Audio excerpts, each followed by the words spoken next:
In reality, a series of conflicts, the Hundred Years' War, began in 1337 and lasted until 1453. The main cause of the war was the desire of the English kings to retain and expand their territories in France, while the French kings sought to liberate land under English control. King Edward III of England, reigned 1327–1377, claimed a stronger right to the French throne than its current occupant, King Philip VI, reigned 1330–1350. Another contributing factor was the struggle for dominance over maritime routes and international trade markets. Finally, the English sought revenge for the support the French had given to the Scots in their wars against England. In 1328, Philip V marched in with his army and established French administrative control over Flanders, where the weavers heavily depended on English wool. Edward III responded to Philip's move by imposing an embargo on English wool in 1336. This triggered a Flemish revolt against the French, and they allied themselves with England in 1338. Soon after, Edward III declared himself King of France, and the Flemish recognized him as their monarch. Philip VI declared Edward's fiefs in France, south of the Loire River, forfeited, and in 1338 he sent his army into Guyenne, Aquitaine. War had begun. The early phase of the war lasted from 1337 to 1396. It began with Edward sending raiding parties from England and Flanders to attack northern and northeastern France. In 1339, Edward invaded northern France but withdrew before Philip's much larger army. Philip planned to reverse the situation and invade England, ending Edward's claim to the French throne. To achieve that, French Admiral Hughes Quieret assembled around 200 ships, including 4 Genoese warships, off the Flemish coast. Planning another invasion of France to defend his claim to the French crown, Edward III gathered around 200 warships at Harwich.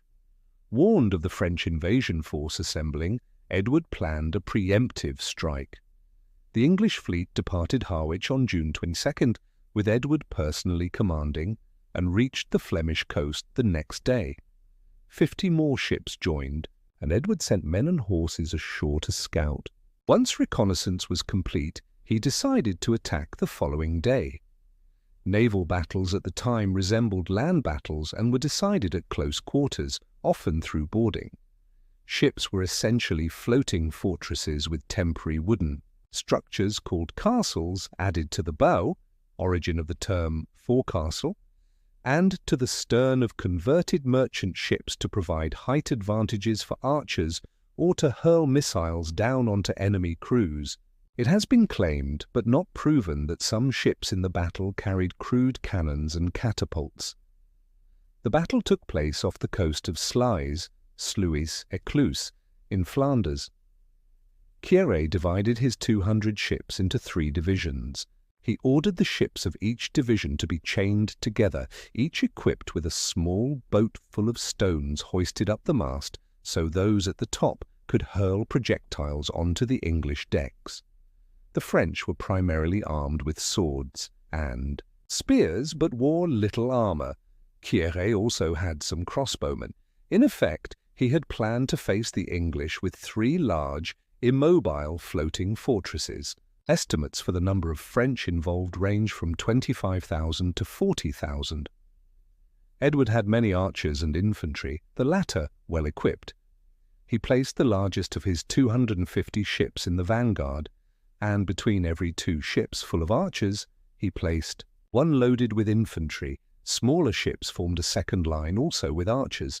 The decisive weapon in this battle, as on land, was the longbow, which outranged the crossbow. Barbavera, commanding the Genoese ships in the French fleet, urged that they sail out to sea. He pointed out that if they did not, the English would have the advantage of wind, tide, and sun. Quieret dismissed this sound advice. The Battle of Sluys began around noon on June 24, 1340. The English archers unleashed wave after wave of arrows at the French ships. As they grappled with a French vessel the English boarded and cleared the decks in hand-to-hand combat. Then they moved on to the next ship, picking them off one by one under the cover of protective arrow fire. After capturing the first division of French ships, the English moved on to the remaining two. The battle lasted into the night. The French fleet was almost entirely destroyed. 166 of their 200 ships were sunk or captured. Casualty estimates vary widely, but the French and their allies may have lost up to 25,000 men, including Kieré. The English lost around 4,000 men. Edward III now claimed the title King of the Narrow Sea. The letter he sent his son describing, "The battle is the earliest surviving English naval dispatch. The Battle of Sluys was the most important naval engagement of the 100 Years' War. It gave England control of the English Channel for a generation and paved the way for Edward's later invasion and land victories in France. Without the Battle of Sluys, the Anglo-French War might not have lasted long. Afterward, Edward landed his forces and besieged Tournai, but the French forced him to lift the siege and sign a truce that same year. Between 1341 and 1346, a dynastic struggle broke out in Brittany in which both Edward and Philip VI intervened. To raise funds, Philip imposed the gabelle, salt tax, causing increasing discontent with his rule. In 1345, Edward began assembling an expeditionary force to invade Normandy, intending to support his allies in Flanders and Brittany. Edward landed at La Hogue, near Cherbourg, in mid-June with about 15,000 men, including a heavy cavalry force of 3,900 knights and men-at-arms, along with a large number of archers. Most were veterans of the Scottish wars. Edward's army in France was experienced, well-trained and well-organized, likely the most effective military force of its size in Europe at the time. The fleet returned to England, and Edward advanced inland. The English captured Caen on July 27th after fierce resistance. Edward ordered the entire population killed and the town burned. Although he later rescinded the order, possibly 3,000 townspeople died in the three-day sack of Caen. This action set the tone for much of the war. Edward III then moved northeast, pillaging as he went. For the next month, Philip shadowed Edward across northern France but avoided battle. Meanwhile, Philip's son, Duke John of Normandy, moved north against the English from Gascony, while Philip assembled another force near Paris. Thus, Edward III achieved his goal of exerting pressure from both Guyenne and Brittany. Reaching the Seine River at Rouen, Edward learned that the French had destroyed every accessible bridge across the river except one at Rouen, which was heavily defended. Growing anxious that he might be cut off and forced to fight south of the Seine, Edward quickly moved his army eastward along the river and upstream toward Paris, seeking a crossing that would allow retreat into Flanders if necessary. At Poissy, just a few miles from Paris, the English found a bridge that could be repaired, and on August 16th crossed the Seine there. Although Philip VI had a significant force at Saint-Denis, he made no attempt to block the crossing. Only after the English crossed the Seine and turned north did Philip attempt interception. Edward reached the Somme River on August 22nd, about a day ahead of Philip, only to find that the French had destroyed all bridges across the river except those at well-defended towns. After failed assaults on Hangest and Pont-Remy, Edward moved north along the western bank, trying to find a crossing. On August 23rd at Ouisemont, the English killed all French defenders and burned the town. On the evening of August 24th, the English camped at Acheux. Just 6 miles away, a large French force guarded the bridge at Abbeville. That night, the English learned of a ford just 10 miles from the coast that could be crossed at low tide and was possibly unguarded. Breaking camp at midnight, Edward marched to the ford, called Blanche Tuc, only to discover it was held by around 3,500 French under the experienced commander Godemar Dufoy. With supplies running low and the French army closing in, Edward III was forced to try crossing the river here. The battle began at low tide on the morning of August 1st. Edward sent about 100 knights and men-at-arms across the ford under cover of a hail of arrows from his archers. The English captured the far bank and established a small bridgehead. Reinforcements followed, and under the heavy fire of English longbows, the French broke and fled toward Abbeville. Soon, Edward's entire army had crossed the river. Philip VI had been so confident the English couldn't cross the Somme that no effort had been made to clear the eastern bank of resources, and thus the English were able to resupply while burning the towns of Noyelles-sur-Mer and Le Crotoy in the process. Finally, after resupplying and securing a position from which he could retreat into Flanders if necessary, Edward III decided to stand and fight. On August 25th, he chose a defensive position near the village of Crécy-en-Ponthieu. The high ground overlooked a gentle slope that the French would have to advance up. The right flank of the English army was anchored by the River May. The left, just in front of the village of Wadicourt, was protected by a large forest stretching 4 miles deep and 10 miles long. Edward III commanded over 11,000 men. He divided his forces into 3 divisions known as battles. Each division was composed largely of dismounted infantry, likely arrayed 6 ranks deep and about 250 yards across. Edward placed 2 of these battles side by side to form his main defensive line. Edward's 16-year-old son, the Prince of Wales, later known as the Black Prince, held nominal command of the English right, though Thomas de Beauchamp, the 11th Earl of Warwick, was the actual commander. The Earls of Arundel and Northampton commanded the left battle. The third battle, under Edward's personal command, formed a reserve a few hundred yards to the rear.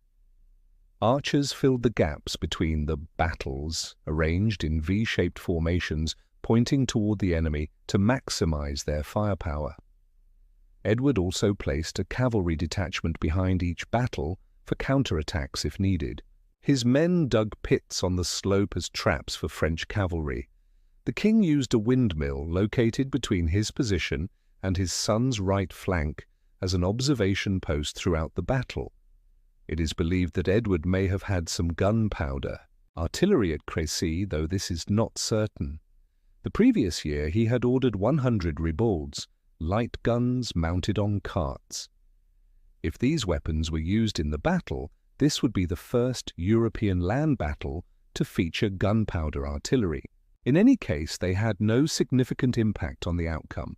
French forces at Crécy are estimated to have numbered between 30,000 and 60,000, including 12,000 heavy cavalry composed of knights and men-at-arms, 6,000 Genoese crossbow mercenaries, and a large number of poorly trained infantry. This force, advancing without reconnaissance or coherent command, arrived at Crécy around 6:30 p.m. on August 26, 1346. Without attempting to probe the English position, Philip VI tried to organize his men for battle. He placed the Genoese, his only professional troops, in the front line. At that moment, a sudden thunderstorm swept over the field, leaving the ground slippery for the attackers. The disciplined Genoese advanced through the valley toward the English position, with the disorganized French heavy cavalry massed behind them. Stopping about 150 yards from the English battles, the Genoese loosed their crossbow bolts, most of which missed. They reloaded and began to advance again, only to be met by volleys of English arrows. The Genoese could fire only once or twice per minute, while English longbowmen could shoot an arrow every 5 seconds. The English arrows devastated the Genoese, who never got close enough for their own weapons to be effective. The French knights behind the Genoese, eager to join the fray, charged up the slippery slope, trampling or swerving around the retreating crossbowmen, only to run headlong into the same deadly hail of arrows. Still, The shock of their charge rippled into the English lines, leading to some hand-to-hand fighting. English cavalry then counterattacked, repelling the remaining French knights.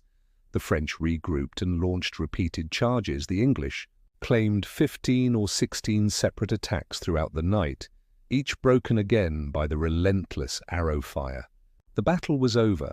French losses included around 1,500 knights and men-at-arms, and between 10,000 and 20,000 crossbowmen and infantry, along with thousands of horses. Philip VI was among the many French wounded. English losses amounted to only about 200 dead or wounded. Crécy transformed England into a military power. Europeans, unaware of the military innovations the English had developed, were stunned by the infantry's victory over a numerically superior force that included some of the finest cavalry in Europe. Crécy restored infantry to primacy. From this battle onward, infantry would become the main component of land warfare. After several days of rest, Edward III marched to the port of Calais on the English Channel, and on September 4th began a prolonged siege. It was not until July 1347 that Philip VI made a half-hearted attempt to relieve Calais.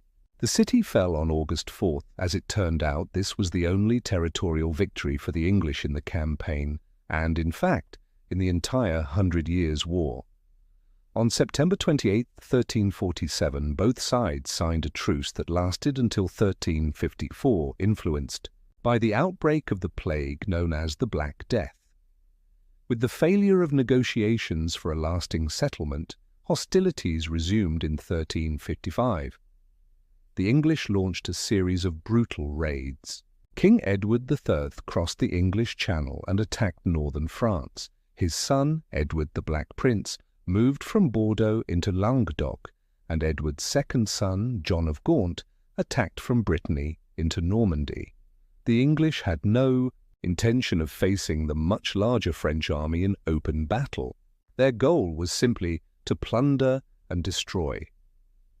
Edward III landed in France to reinforce the northern front, but had to return to England upon hearing that the Scots had taken Berwick. John was unable to cross the Loire River to link up with his brother's forces. Edward the Black Prince departed from Bergerac on August 4th. Most of his troops were from Aquitaine, with the exception of a number of English archers. He reached Tours on September 3rd and there learned that King John II of France, called the Good, reigned 1350-1364, and up to 35,000 men had crossed the Loire at Blois on September 8th. With only about 8,000 troops, the Black Prince ordered a swift retreat along the road to Bordeaux, but the English were slowed down by their plunder. The French succeeded in cutting off the raiders and arrived at Poitiers first, making contact on September 17th at La Chapotterie.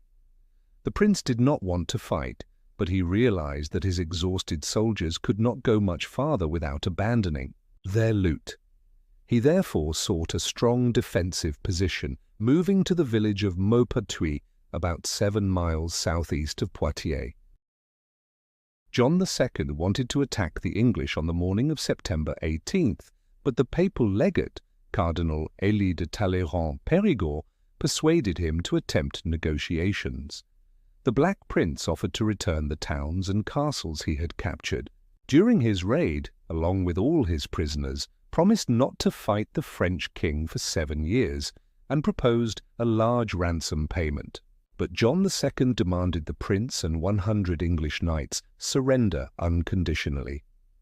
Edward refused.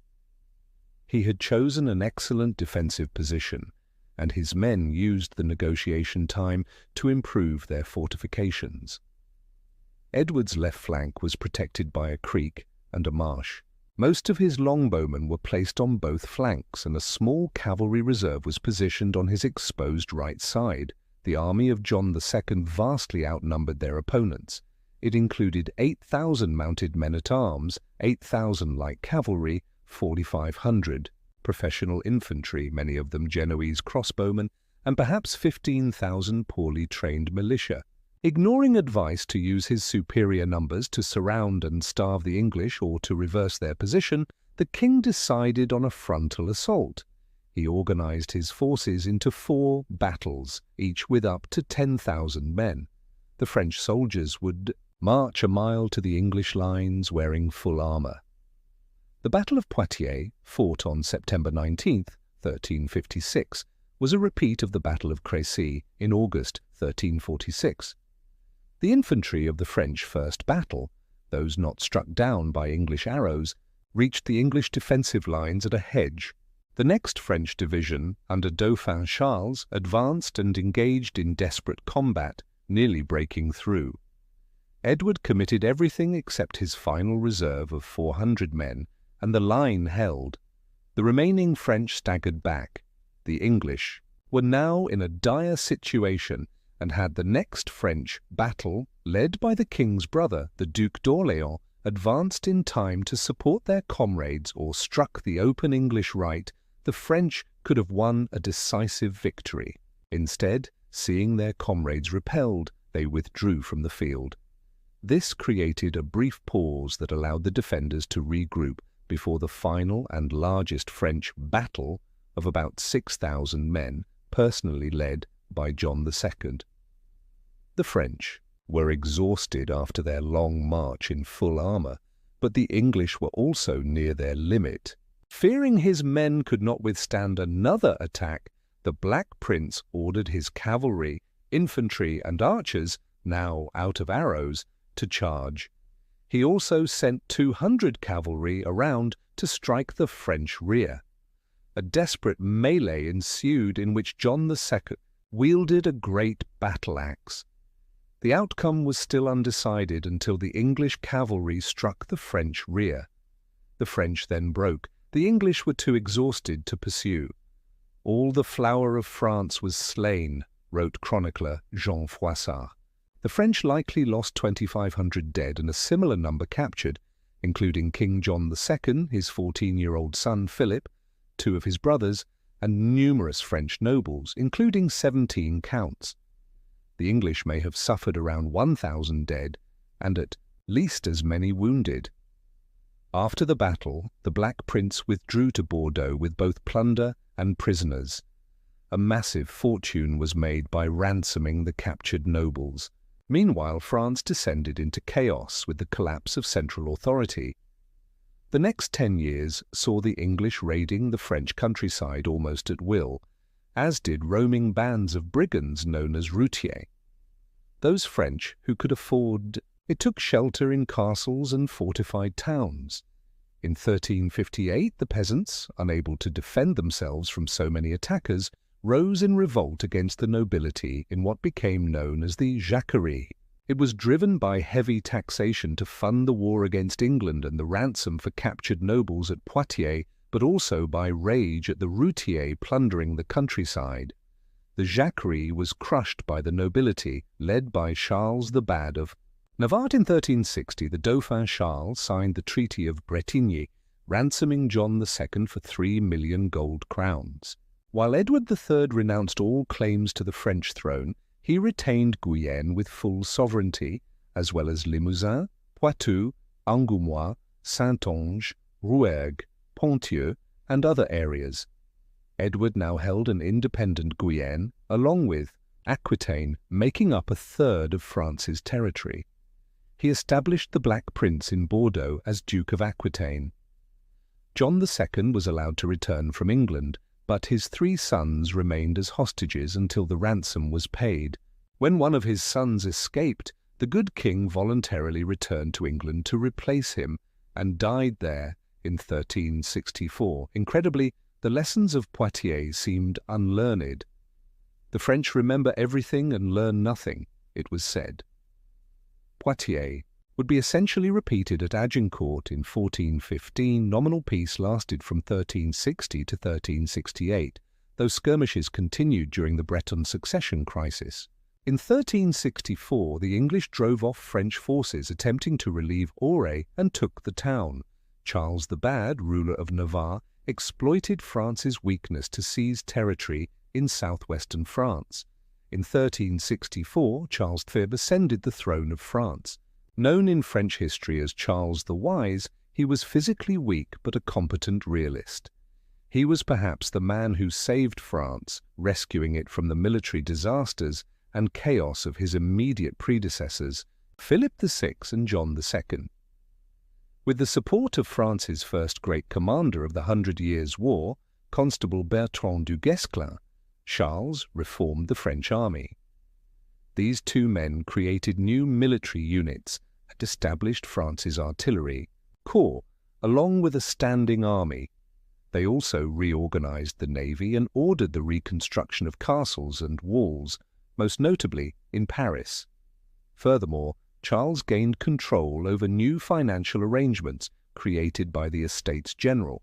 In 1364, he sent du Guesclin and the French army to intervene in the Castilian Civil War. In 1368, a rebellion of Gascon nobles against Edward the Black Prince, Duke of Aquitaine, gave Charles an opportunity to test his new army, however French. Intervention in Gascony prompted King Edward III of England to once again claim the throne of France. Applying a strategy of conventional warfare, du Guesclin employed tactics such as night attacks, although the English accused these of being unchivalrous. He also excelled in siege warfare, and one by one he captured castles held by the English. However, in 1370 Edward the Black Prince captured and sacked the French city of Limoges, massacring many of its inhabitants. The reformed French navy achieved success when, off the southwestern coast of France on June 23, 1372, a fleet of about 60 Castilian and French ships under the command of Genoese Admiral Ambrosio Boccanegra defeated an English fleet of 40 ships led by John of Hastings, Earl of Pembroke. The English fleet had been dispatched to relieve the French from the English siege of La Rochelle. The Allied forces captured Pembroke along with 400 English knights and 8,000 soldiers. This naval victory allowed France to regain control of the western French coastline and the English Channel for the first time since the Battle of Sluys in 1340. In 1375, a formal truce came into effect between the two sides, lasting until 1383, although sporadic fighting continued. The major figures in the conflict died during this period. Edward the Black Prince, in 1376, his father, King Edward III of England, in 1377, the French constable du Guesclin in 1380, and King Charles I of France in 1380. Richard II was only 10 years old when he ascended the English throne in 1377. His uncle, John of Gaunt, Duke of Lancaster, served as regent. The government was nearly overthrown during the Peasants' Revolt of 1381, led by Jack Straw and Wat Tyler. Later, rebel forces under Thomas, Duke of Gloucester, defeated the Royalist faction at the Battle of Radcot Bridge in 1387 and forced Richard to accept their demands. Another dispute with the nobility allowed Richard to seize absolute power in 1397, but this led to another rebellion and ultimately forced him to abdicate.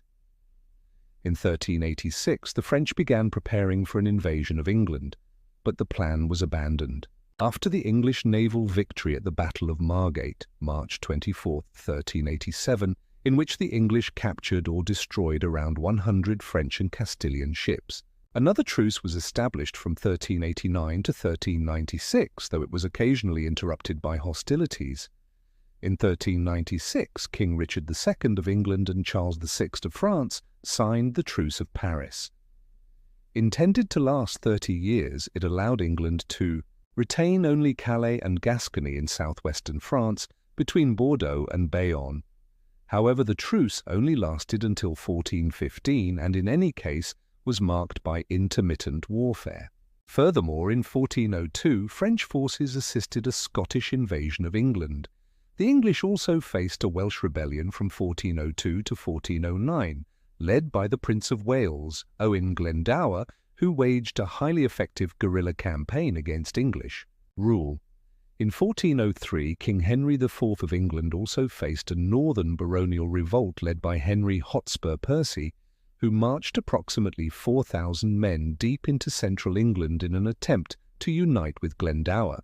However, Henry intercepted the rebels and defeated Percy at the Battle of Shrewsbury, July 21, 1403, before Glendower could arrive. Percy was among those killed. With Henry IV preoccupied by these internal rebellions, the French raided England's southern coast in the same year, including Plymouth. In 1405, the French also landed troops to support Glendower, though they achieved little and soon withdrew. In 1406, the French conducted operations against English holdings in France, around Vienne and Calais. In 1408, Henry Percy, the first Earl of Northumberland and father of Hotspur, rebelled against Henry IV but was killed at the Battle of Bramham Moor, February 19th. The following year, 1409, Henry also suppressed the Welsh rebellion. Louis, Duke of Orléans and brother of King Charles VI of France, and John the Fern, Duke of Burgundy, clashed as they sought to fill the power vacuum left by Charles's increasing madness. The assassination of Louis on November 24, 1407, ignited a civil war between the Burgundians and the Orleanists, with both factions seeking English support. In May 1413, the new English king, Henry V, that reigned 1413 to 1422, sought to exploit the chaos in France and signed an alliance with Burgundy. Duke John promised neutrality in exchange for territorial expansion as a vassal of Henry at the cost of France. In April 1415, Henry V declared war on King Charles VI. He crossed the English Channel from Southampton with 12,000 men, landing at the mouth of the Seine on August 10th. On August 13th, Henry laid siege to the port of Honfleur. After capturing it on September 22nd, he expelled most of the French inhabitants and replaced them with English settlers.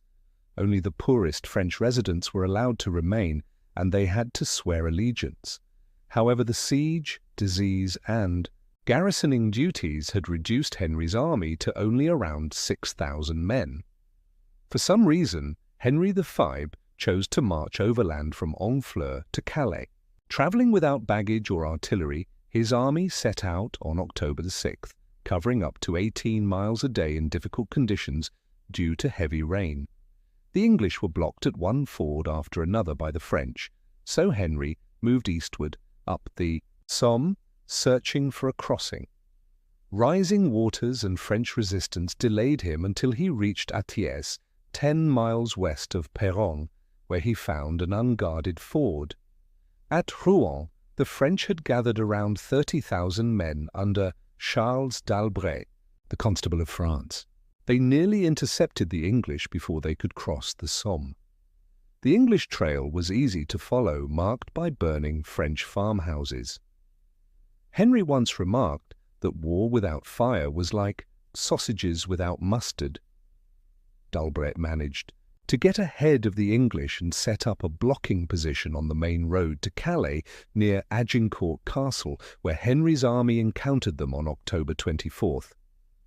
Henry faced an army several times the size of his own. His soldiers were low on food, and angry locals had killed English foragers and stragglers. Disheartened by his prospects, Henry V released his prisoners and offered to return Honfleur and compensate for any damages he had caused in exchange for safe passage to Calais. The French, confident in their numerical advantage, reportedly 5-1, were unwilling to negotiate. They demanded that Henry V renounce all claims to France except for Guyenne, terms which he refused. The French nobles eagerly pressed for battle and urged d'Albret to attack, but he resisted their demands that day. That night, Henry V ordered complete silence, which the French interpreted as a sign of demoralization. At dawn on October 25th, the English army was positioned at one end of a valley about 1,000 yards wide, surrounded by dense forests. The road to Calais ran along the middle of the valley. The open fields on either side had recently been ploughed and were waterlogged from heavy rains. Drawing on the success of the English at the battles of Crécy and Poitiers, Henry V assembled 800 to 1,000 men-at-arms and 5,000 archers into 3 battles of infantry and spearmen arranged in a line. The archers were positioned between the 3 main units and on both flanks, where they advanced about 100 yards toward the woods on either side.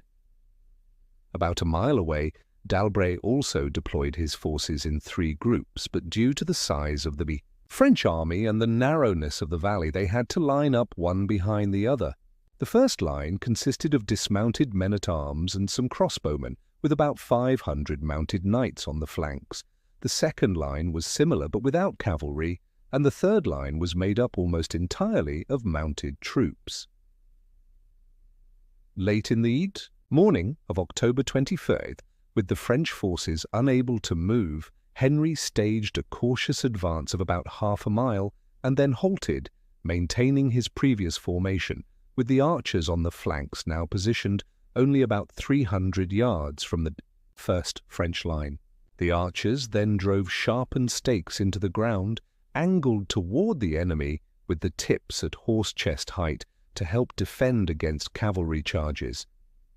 Henry's maneuver had the desired effect. D'Albret could no longer resist the demands of his impatient noblemen to attack. The mounted knights on both flanks surged ahead far in advance of the slow-moving, heavily armored infantry. Once again, as at Crécy and Poitiers, the longbow proved decisive. A large number of the French cavalry, bogged down in the waterlogged ground, were struck down by English arrows fired en enfilade. The survivors stalled at the English lines. The cavalry assault was already defeated long before the first French infantry, personally led by D'Albret, arrived. Their heavy armor and the muddy ground had exhausted them, but most still managed to reach the thin English lines and, by sheer weight of numbers, pushed them back slightly. Then the English archers attacked the tightly packed French troops, from the flanks using swords, axes, and mallets to cut them down.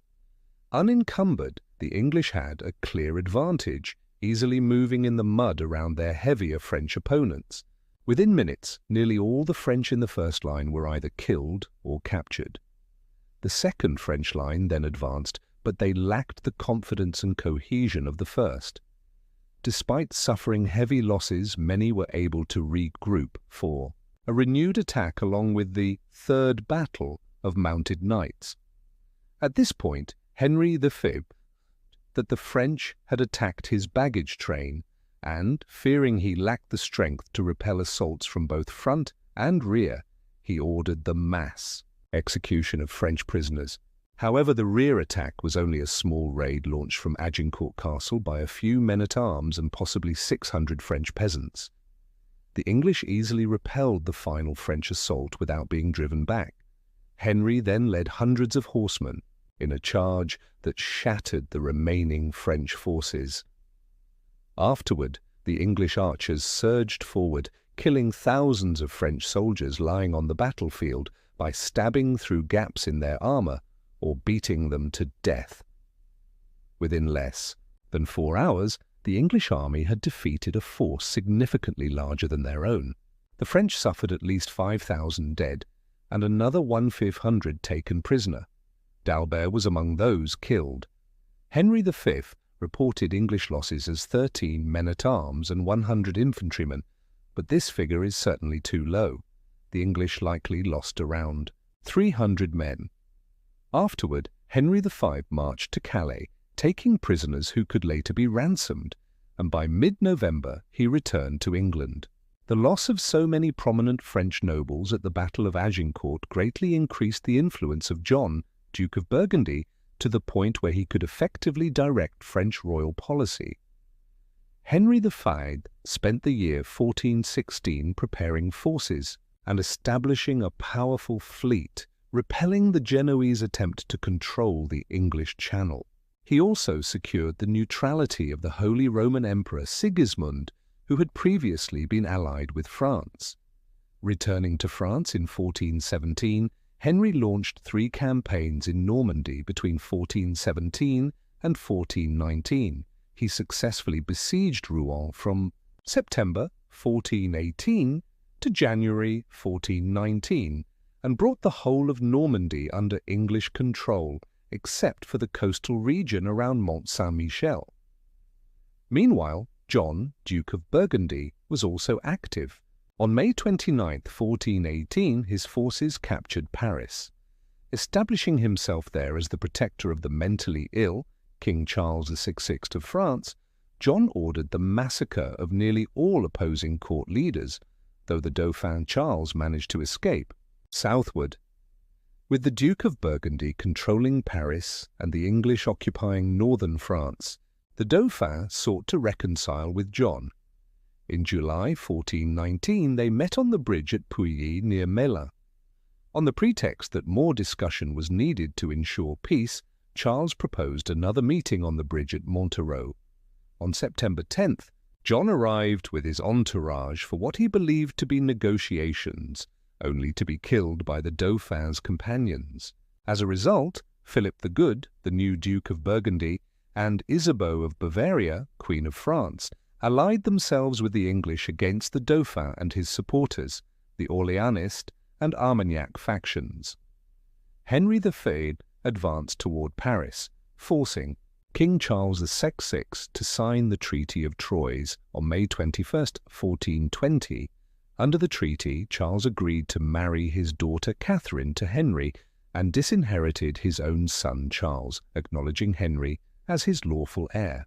Henry married Catherine of Valois on June 2, 1420, and now in name ruled France. Intending to invade southern France and defeat the Dauphin, Henry first consolidated his control over the territory north of the Loire River. To this end, he successfully besieged Meaux, October 1421, May 1422, but later fell ill. On August 31, 1422, Henry V died of dysentery at Blois. His only child by Catherine, 9-month-old Henry of Windsor, was crowned Henry VI, with Henry's brother, John, Duke of Bedford, acting as regent. King Charles II of France died in Paris on October 20, 1422. His supporters then crowned the Dauphin at Bruges as King Charles VII. Meanwhile, John, Duke of Bedford, regent for the young Henry VI, continued to strengthen English unity in northern France, completing the consolidation by 1428. Burgundy grew increasingly uneasy in its alliance with England as John prepared to attack Dauphin Charles south of the Loire. In July 1423, a Burgundian English force of about 4,000 men under Thomas Montacute, the 4th Earl of Salisbury, assembled at Auxerre to intercept a Franco-Scottish Dauphinist army of 8,000 under the Count of Vendôme, advancing into Burgundy towards Bourges. The two armies met on July 31st at Cravant, on the banks of the Yonne River, a tributary of the Seine. The Dauphinists were arrayed on the eastern bank, the Anglo-Burgundians on the west. Both sides hesitated to attempt a crossing of the shallow Yonne River, but after 3 hours, Salisbury ordered his troops to ford the river, waist-deep and about 50 yards wide. English archers provided covering fire.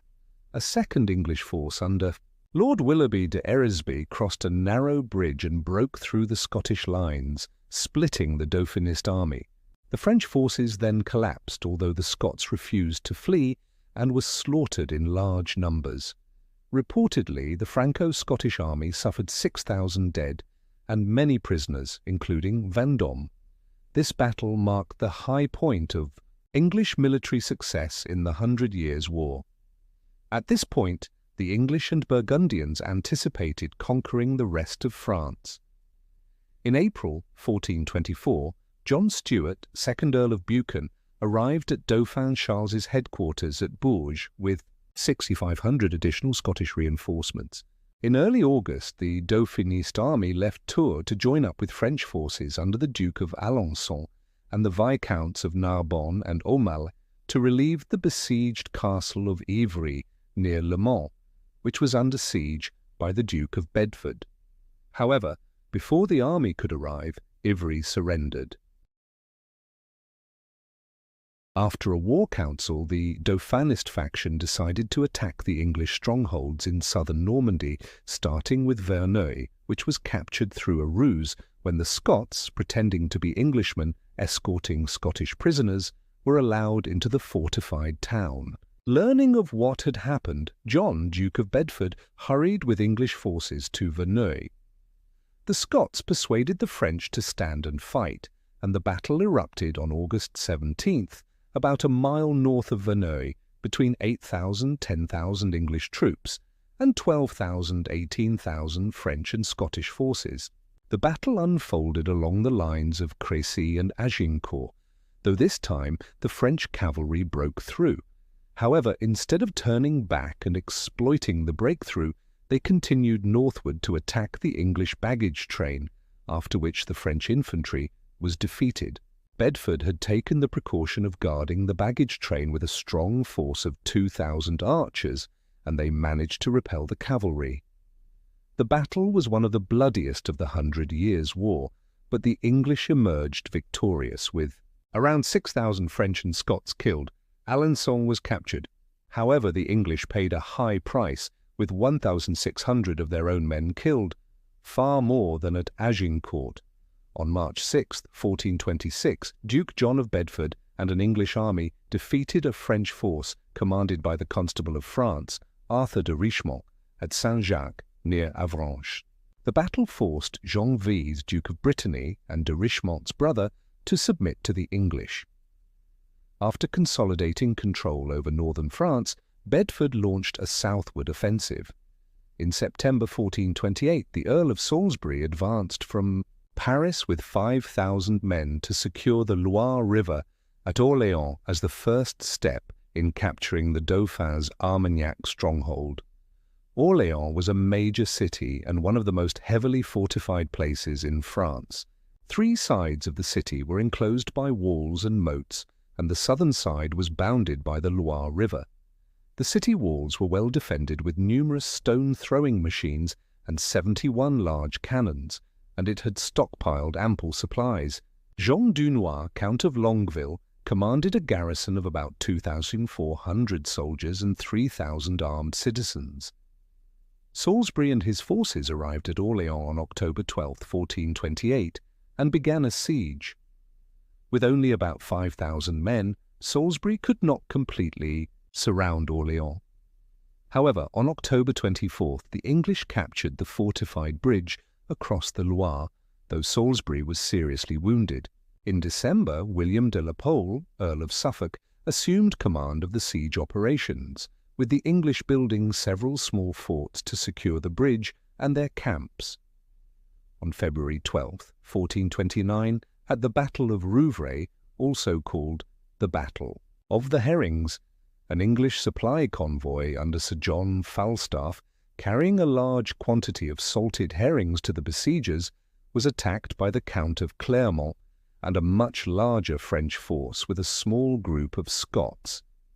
Falstaff, commanding about 1,000 mounted archers and a few men-at-arms, fortified his wagon train.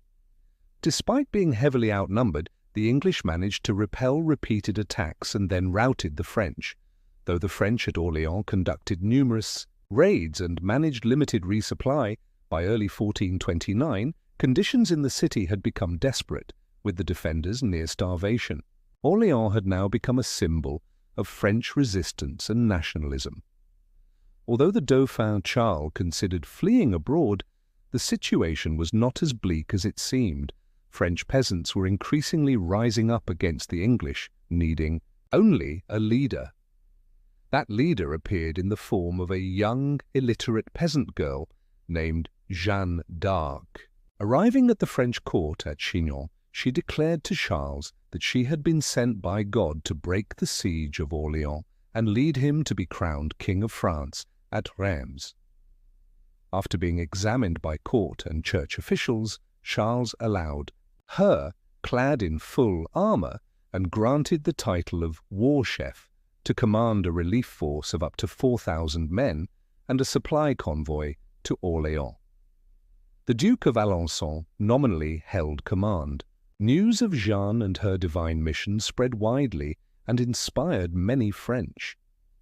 As the French relief force approached Orléans, Jeanne sent a letter to the Earl of Suffolk demanding surrender. Unsurprisingly, he refused. Jeanne then insisted that the relief force approach the city from the north. Other French leaders finally agreed, and the army reached the north bank of the Loire and entered the city through a northern gate on April 29th. Jeanne urged an attack on the English from within Orléans, assuring the men of divine protection. On the morning of May 1st, she awoke to find that a French attack on Fort Saint-Loup had begun without her and was going poorly. Riding out in full armor, she rallied the attackers to victory. All the English defenders were killed, while the French suffered only 2 casualties. Jeanne then insisted the soldiers confess their sins and ban prostitutes, promising them victory within 5 days. A new call for English surrender was met with mocking jeers. On May 5th, Jeanne personally led an attack out of the city's southern gate. The French avoided the main bridge across the Loire, whose southern end was held by the English since the beginning of the siege, but crossed shallow waters to an island in the river and used a pontoon bridge to seize the southern bank. They then captured the English fortress at Saint-Jean-le-Blanc and advanced to a major fort at Les Augustins near the bridge. The battle was hard fought, but Jeanne led an assault that took the fort. The next day, May 6th, Jeanne's forces attacked Les Tournelles, the towers at the southern end of the bridge. During the fighting, Jeanne was struck by an arrow and carried off the battlefield. Her wound was not serious, and by late afternoon she insisted on returning to the fray.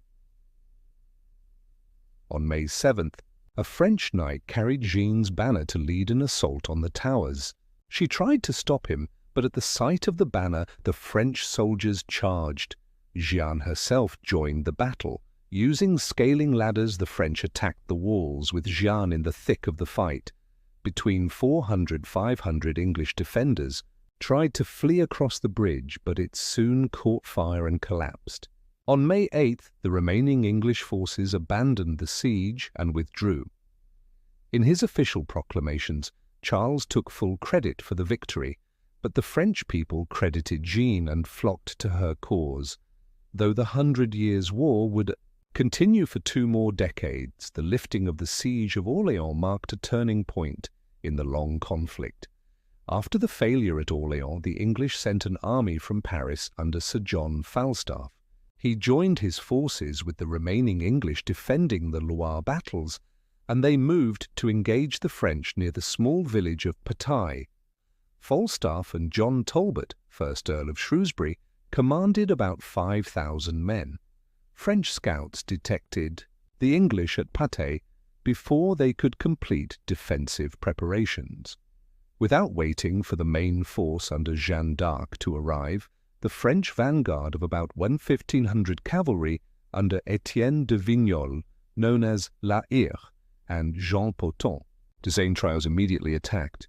Many Englishmen on horseback escaped, but the longbowmen were overwhelmed. Unlike Crécy and Agincourt, this time a French cavalry charge succeeded. Suffering perhaps only 100 casualties, the French inflicted about 2,500 English dead, wounded, or captured. Talbot was among the captured. Falstaff escaped but was blamed for the disaster and disgraced. The battle shattered the seemingly invincible English longbow corps and restored French confidence that they could defeat the English in open battle. French peasants, too, were emboldened and began engaging in guerrilla warfare against the English. Jeanne then led forces that captured English-held territory, including the cities of Troyes, Chalons, and Reims. On June 26, 1429, Jeanne achieved her goal of seeing Charles VII crowned king in the traditional ceremony at Reims Cathedral. Charles, however, ungratefully and indifferently, refused to provide Jeanne the resources to continue the struggle, and even sought to undermine her. Despite Charles VII's lack of support, Jeanne d'Arc was determined to liberate Paris. However, English reinforcements reached the city in August, and Jeanne's assault on September 8, 1429 failed, and she was wounded. Still unsupported by King Charles VII, she led a small French force to Compiègne, where the English and Burgundians were besieging the town as part of English Regent John, Duke of Bedford's effort to reassert English control of the central Seine Valley. On May 23, 1430, Jeanne was captured by the Burgundians, who handed her over to the English. Tried by the English for heresy, Jeanne was convicted and executed at Rouen on May 30, 1431. To his lasting shame, King Charles VII made no effort to save her. However, the English had unwittingly made her a martyr and ultimately a saint. French resistance to the English only grew. Although Duke John carried out a skillful defence of English-held territories in France until his death on September 14, 1435, by then both sides had begun diplomatic negotiations.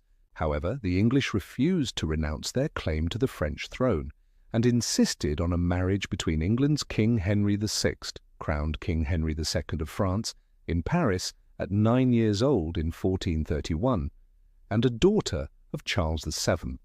The English then broke off negotiations to respond to a French raid. Meanwhile, Philip, Duke of Burgundy, agreed to enter negotiations. By the time the English returned to the talks, they discovered that Burgundy had effectively switched sides. Under the terms of the Treaty of Arras, signed on September 21, 1435, Philip agreed to recognize Charles VII as King of France. In return, Philip was exempted from paying homage to the French throne, and Charles agreed to punish those responsible for the murder of Philip's father, John the Fearless, Duke of Burgundy.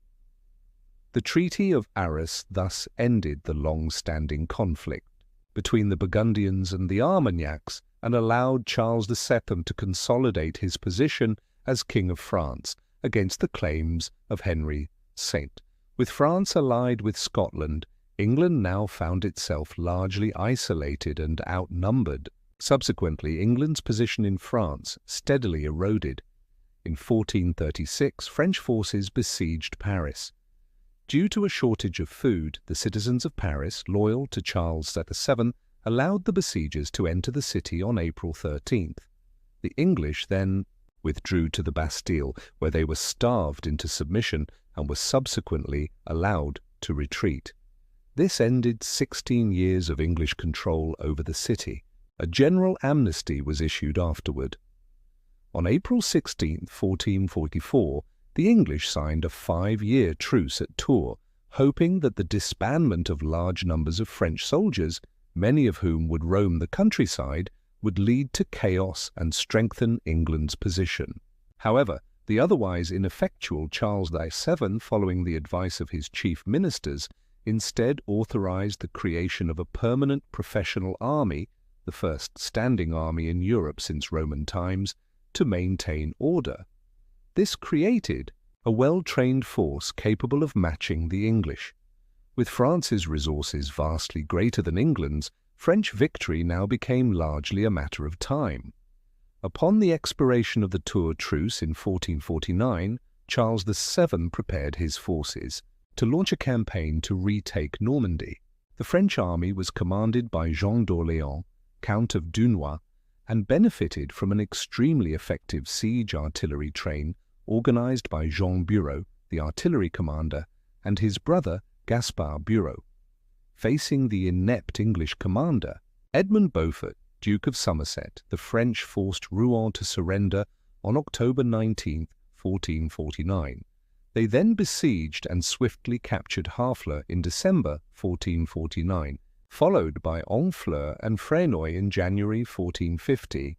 They besieged Caen in March 1450. The English gathered a small army of around 3,000 men under Sir Thomas Kyriel. They landed at Cherbourg on March 15, 1450.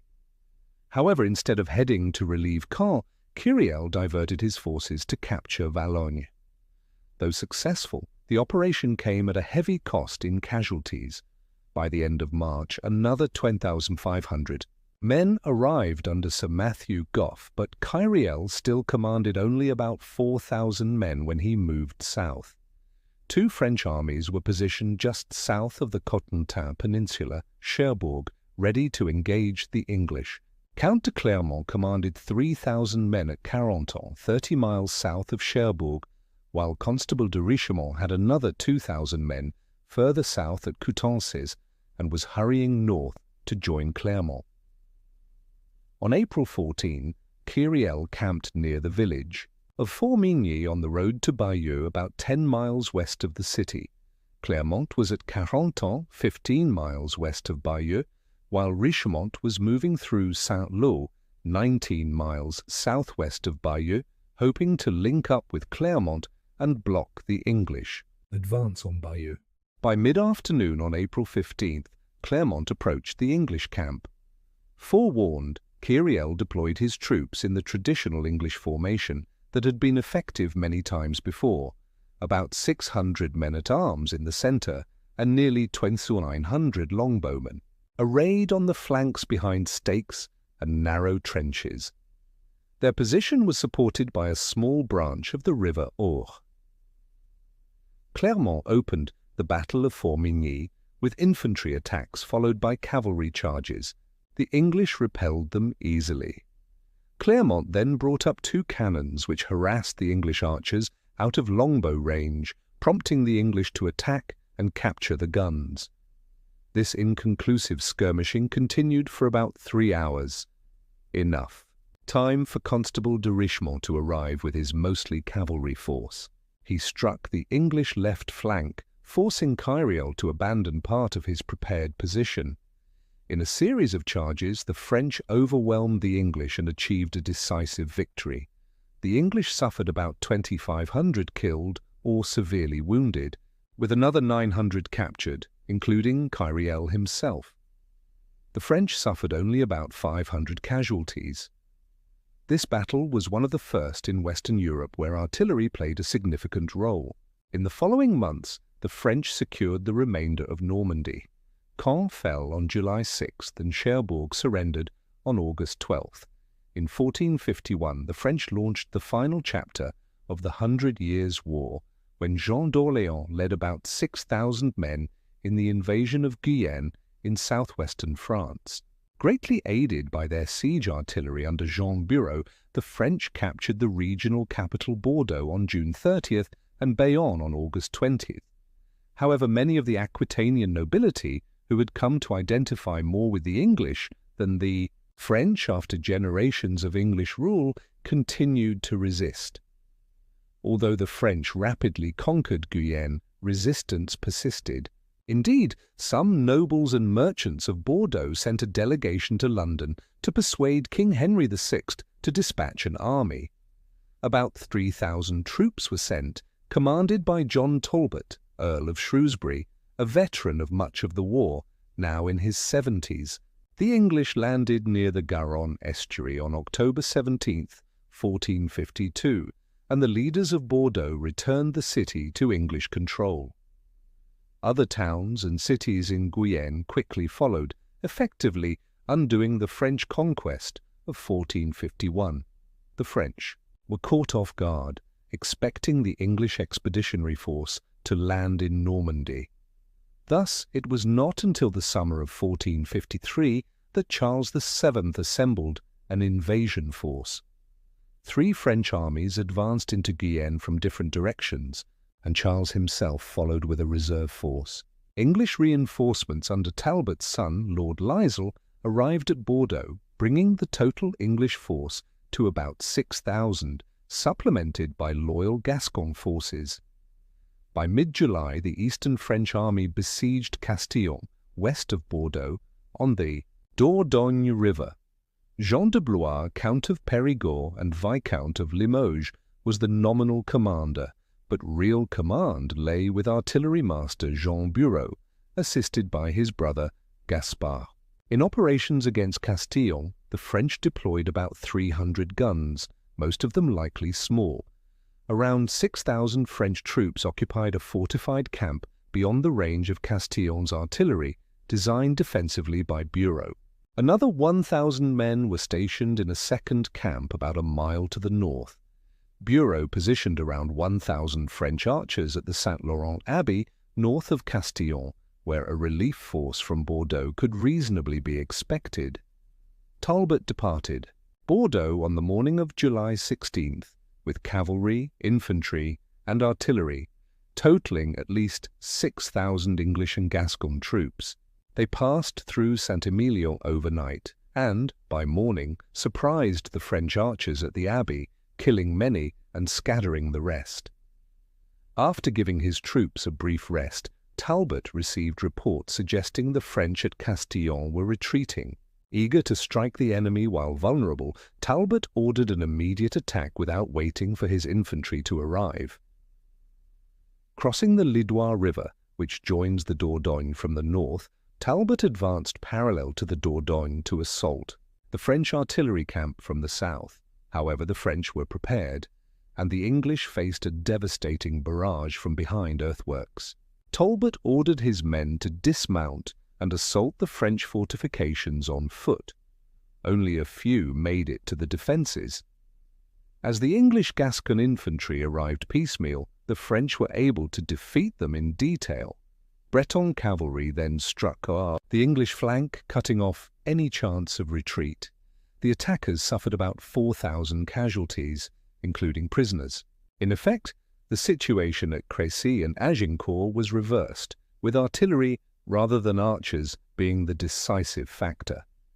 The French reportedly suffered only about 100 casualties. The Battle of Castillon was decisive, with no field army left to resist. The remaining towns and cities of Guyenne quickly fell. Bordeaux surrendered to Charles II on October 10, 1453, after a 3-month siege. Held by the English for 3 centuries, it was now fully in French hands.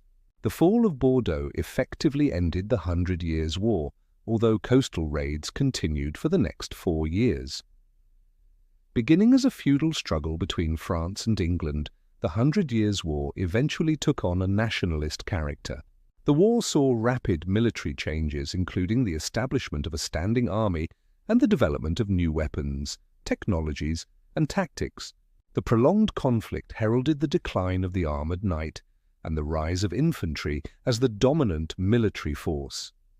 The war, along with the Black Death, devastated much of France. Over the course of the war, France's total population may have fallen by as much as half, down to 17 million people. Normandy was especially hard hit, possibly losing as much as 3/4 of its population. Although the war generated considerable wealth for many Englishmen through the ransoming of captured French nobility, it also nearly bankrupted the English government and ultimately led to a series of internal conflicts known as the Wars of the Roses, 1455–1487. And even though English monarchs continued to style themselves as kings or queens of France until 1802, the English were eventually forced to relinquish all of their French holdings except for Calais, which was lost in 1558.